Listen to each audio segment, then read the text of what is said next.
gentlemen, folks, you know my first guest tonight as a former anchor of the Today Show and Access Hollywood, and from one very infamous bus ride. Please welcome Billy Bush.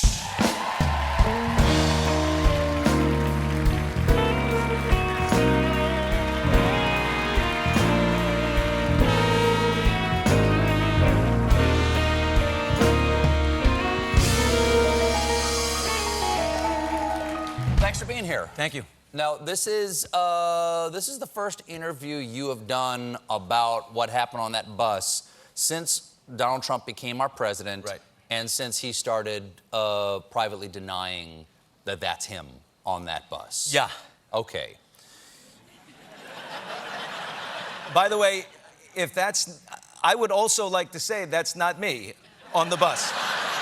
You don't get to say that. Because I was there, and the last 14 months of my life, I've been dealing with it. You dealt with it for 14 minutes and went on to be the president. Okay, all right. Don't give away the ending. So remind us about the specifics of the tape. If you don't mind, I'm gonna roll the tape and then explain to us. Can we make a deal that it's the last time or no? I mean, Well, here's the crazy thing. That's actually a really good point, because you have this new editorial that you wrote in the New York Times, printed today. I did. And I don't know when you wrote it or when you wanted to say what's in here, because it's a well-written editorial, and you make a lot of points in here, which it's really worth reading. But you couldn't have printed this, no one would have printed this, unless this story had come back around again by Donald Trump privately denying it. There wouldn't have been the sort of the moment to bring this bus back. And I couldn't show this footage of the bus unless he had denied it again, too. I don't think CBS would let me. That's right. No, look, he, last week, for some reason, came out with, "That's not my voice" on the tape. Like I said, you can't say that. That is your voice. I was there. You were there. That's your voice on the tape. And what that does, though, is multiple. I told you about my own personal problem with it.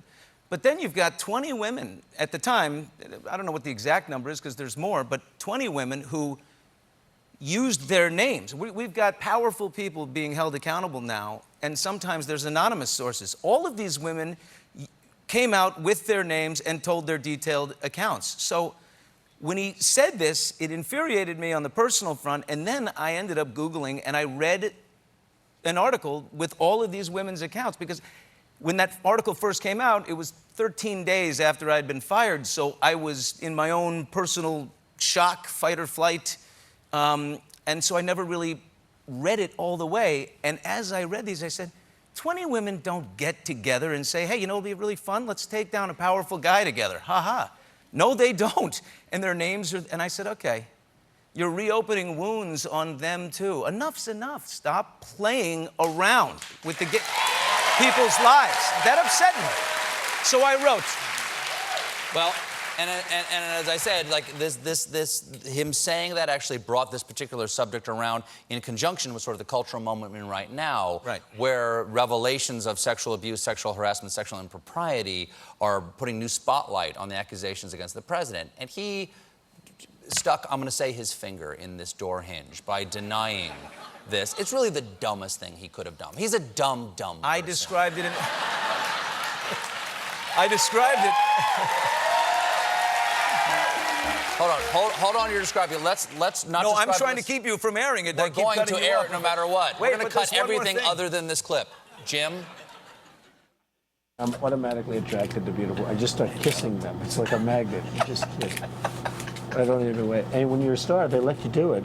You can do anything. Whatever you want. Grab them by the pussy. I can do anything. Okay, what's your reaction when you hear that, even almost a year and a half later?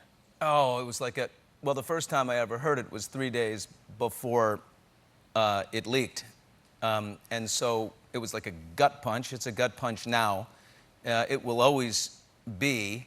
At the time, you know, it was 2005, and his ratings were through the roof, and he was the big star of NBC. And I sort of equated what he was saying to some kind of, you know, crass stand-up act, like, you know, Andrew Dice Clay performance. You figure that's not Dice when he's home. He doesn't actually do those things. But the camera wasn't on him. Why did it seem like a performance to you? because he was just regaling the 7 guys on there and doing his bit. And So I you thought, think he was just sort of oh, lying to if I impress had you? thought there was a man detailing a sexual assault strategy to me, I would have called the FBI, not just reported it to my executive producer. So, you know, that was it for me. So why were you on the bus with him to begin with again?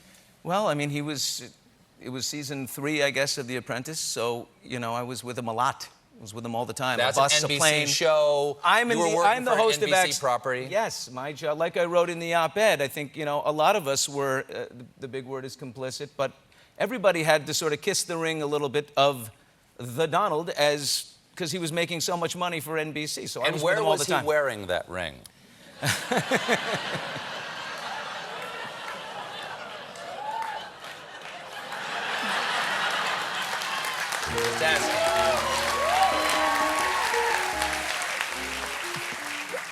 I don't make too light of it because you stayed in here. I don't know exactly the phrases you used, but you feel shame when you think of your behavior being associated with Donald Trump, that you gave up some part of yourself to a man that you didn't respect. That's right. Well, I mean, no question. I feel like I sacrificed a little bit of who I am in the moment. And like I said, I don't know if we'll ever get to the place where we advance the conversation, because right now we're talking to victims and perpetrators, and we're seeing story after story after story, but eventually we all say in the media we'd like to see the conversation elevate, and when we do, we'll get into how do you talk to boys in pee-wee hockey, you know, locker rooms and teach them that when the conversation gets degrading, you know, how do you either exit the conversation, change the topic, or intervene in some way? There's a lot, you know, that needs to be done on that front. I hope that we do get there, because I've spent a lot of time thinking about it. Can I ask you a few of the things that he said that I didn't understand? Sure. I moved on her like a bitch, but I couldn't get there. I don't understand that sentence. What does that mean? There's a lot of what he says I don't understand. No matter how I interpret it, I don't understand. What did you take it to mean in the moment? I don't know. I think he was calling himself a bit interesting, right? Like he was... I don't think he said, I think he meant him, which I was totally confused and backwards, which... Yes. You know, he gets going, and I don't think he really knows... He said, I took her furniture shopping. Yeah. Does that seem like a common foreplay to you? How could you resist an armoire? I mean, on top of the advances of Donald. No, I moved on her. That really confused me too. But you know, I called him. He was like a repeater. You know, he repeats things twice, says them twice because his mind is catching up to where he went. You know what I mean? It's going to be beautiful. He says it's going to be what's next. I'm going to say beautiful again while I think of what's next. That's what he does. No, you said you're not proud of your behavior on that bus. You're laughing along with everybody else at the sort of horrible things that he's saying. Yeah. I would describe, your behavior as like boorish and sort of callow or something like that. But you're not the person bragging about assault. You're not the person who is accused of assault. No. One of you lost your jobs and one of you became president of the United States. It's ironic. Do you remember which one of those is at this point? Am I the president? No, you're not. No, I lost my job. What did you think when you saw him get elected? That night, because I had my own reaction. What was your reaction when you saw this guy get elected? Stephen, it's an unbelievable irony. The very day that he was swearing in as the 45th president of the United States, I was checking in to this soul-searching retreat in Santa Elena, California. It's 9 days off the grid, no phone. You had to check in your phone, and you just kind of, it was the beginning of me saying, all right, get up, stop being sorry for yourself, stop worrying about all these things. There's life to live, let's go, get better, be a better man, be a better person.